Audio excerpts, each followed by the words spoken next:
Assalamualaikum warahmatullahi wabarakatuh. Sahabat beriman, surga menjadi tempat terindah yang ingin dituju dan diidam-idamkan setiap manusia, khususnya umat Muhammad Rasulullah SAW.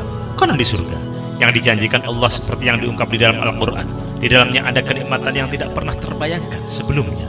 Manusia berlomba untuk bisa ditempatkan di sana dengan melakukan tindakan yang diperintahkan oleh Allah Subhanahu wa Ta'ala. Memang surga saat ini masih menjadi misteri ilahi, namun Nabi Muhammad SAW menggambarkan bagaimana indahnya tempat ini.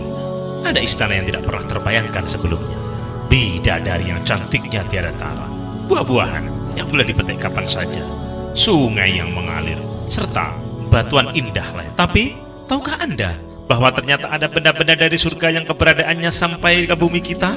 Salah satu di antaranya bahkan ditemukan di Indonesia. Apa saja benda-benda dari surga yang keberadaannya sampai ke bumi kita?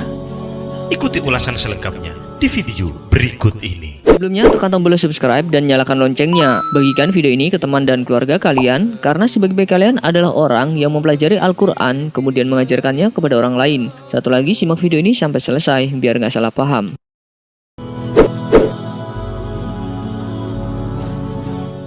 Hajar Aswad. Hajar Aswad sangat familiar bagi umat Islam. Batu hitam yang berada di salah satu sisi Ka'bah ini dipercaya berasal dari surga.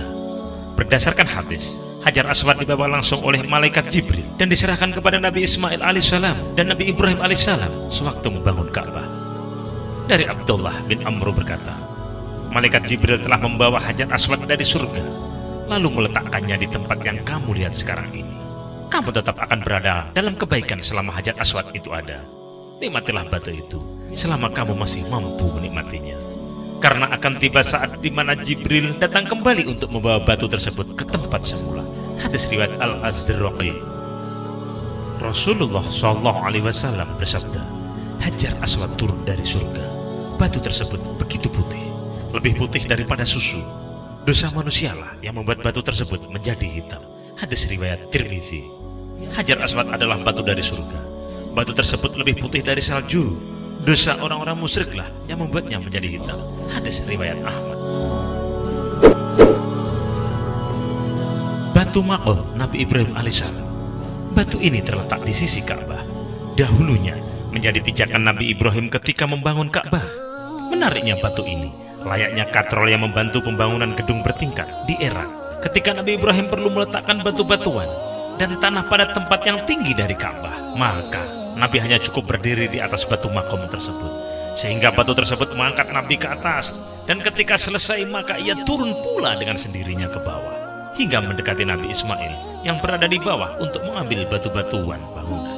Pada batu tersebut masih tampak bekas kedua telapak kaki Nabi Ibrahim alaihissalam.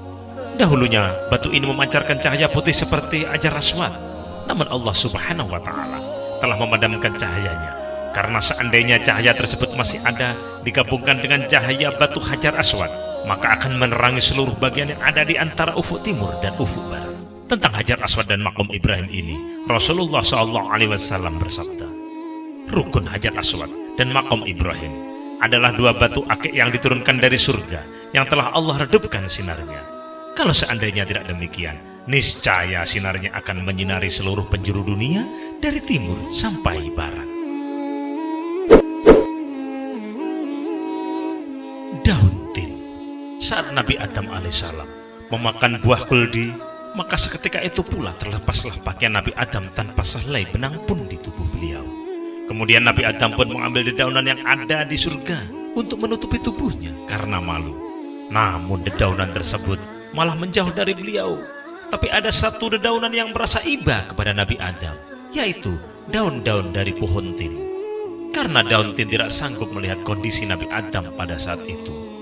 Inilah daun-daunan yang sangat berjasa bagi Nabi Adam, sehingga daun tin ini Allah Subhanahu wa Ta'ala berikan kelebihan padanya, berupa buah yang manis tanpa berbiji. Kayu gaharu. Kayu gaharu juga dipercaya menjadi salah satu hal yang berasal dari surga. Di Indonesia, gaharu banyak ditemukan di Merauke, Papua, di Borneo, Kalimantan, Sulawesi, dan di sebagian pulau Sumatera. Kayu ini memecahkan rekor sebagai kayu termahal di dunia. Kayu gaharu yang mengandung gupal bisa dihargai hingga puluhan juta rupiah per kilonya. Produk olahan dari kayu gaharu bisa berupa dupa, gelang, kalung, dan tasbih gaharu. Pohon dan kayu gaharu menjadi tenar dan mahal lantaran mengandung resin akan berbau harum dan banyak digunakan dalam industri kosmetika maupun obat-obatan. Kayu gaharu menjadi salah satu komoditas ekspor andalan Indonesia. Sayangnya, mahalnya harga kayu gaharu berimbas pada semakin langkanya pohon ini. Bagaimana tidak mahal? Asalnya saja dari tempat terindah di alam semesta. Dari Abu Hurairah radhiyallahu anhu bahwa Rasulullah SAW bersabda, golongan penghuni surga yang pertama kali masuk surga adalah berbentuk rupa bulan pada malam bulan purnama.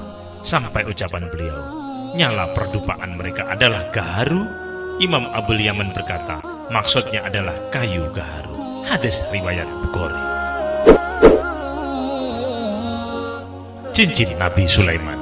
Wahab bin Munabih mengatakan bahwa cincin Nabi Sulaiman dikenal dengan nama cincin taat Nabi Sulaiman, yang diciptakan Allah Subhanahu wa Ta'ala dari cahaya yang bersinar sangat terang, yang cahayanya mengalahkan setiap cahaya berasal dari langit, yang memiliki 4 sisi. Di antara sisinya tertulis kata.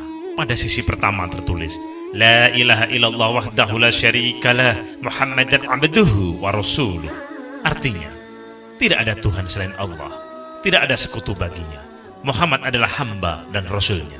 Pada sisi kedua tertulis, Allahumma malikal mulki tu'til mulka man tasya wa tanzi'ul mulka man tasya wa tu'izzu man tasya wa tuzilu man tasya. Wahai Allah, Raja yang memiliki kerajaan, Engkau berikan kekuasaan kepada yang Engkau kehendaki, dan Engkau hinakan orang yang Engkau kehendaki. Pada sisi ketiga tertulis, kullu syai'in halikun ilallah. Artinya, segala sesuatu akan musnah kecuali Allah. Dan pada sisi keempat tertulis, tabarakta ilahi la syarikalah. Artinya, Maha suci Engkau wahai Tuhanku, yang tidak ada sekutu bagimu. Cincin tersebut memiliki cahaya yang bersinar, yang apabila dikenakan maka akan berkumpul para jin, manusia, burung, angin, setan, dan awan.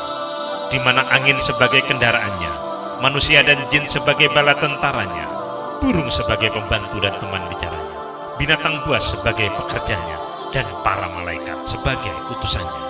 Beliau pernah berdoa kepada Allah Subhanahu wa Ta'ala, meminta kerajaan yang tidak pernah ada yang menyamai setelahnya, sebagaimana firman Allah Subhanahu wa Ta'ala. Ya Sulaiman berkata, ya Tuhanku, ampunilah aku dan anugerahkanlah kepadaku kerajaan yang tidak dimiliki oleh seseorang jua pun sesudahku.